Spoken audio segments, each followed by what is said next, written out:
Will you marry me?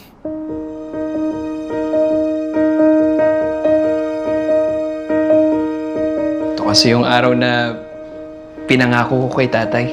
Amy, will you marry me?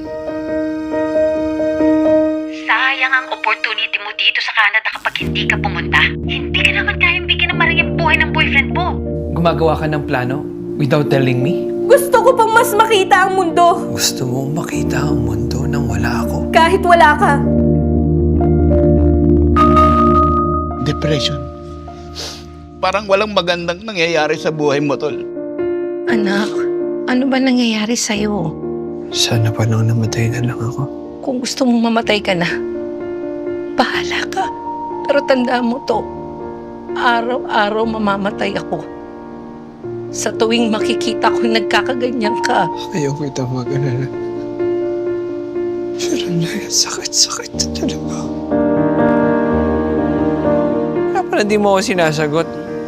Iba na pala yung naghahadit ng nagsusundo sa'yo. Tangina! Binigay ko sa'yo lahat! Para na akong aso yung buntot na buntot sa'yo! Nandiyan ako pag kailangan mo kahit hindi ka magsabi! Tapos na talaga tayo, Sam.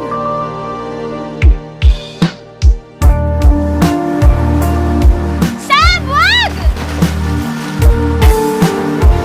Paano mo ako matutulungan? Gagawa ka ng Lucky 9 ways to move on. Kung sakali lang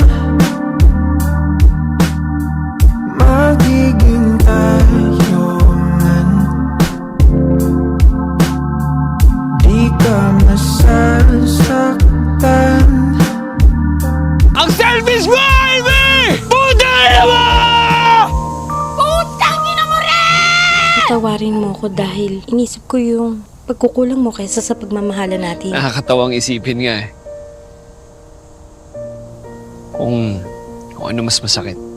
Nung iniwan ba ako ng tatay o nung iniwan mo ako. Pero alam mo ano mas masakit? Nung iniwan mo ako. May mali ba sa akin? Parang dali-dali ko lang iwan eh. Mas maganda ang buhay kung may taong nagbibigay ng dahilan para mabuhay.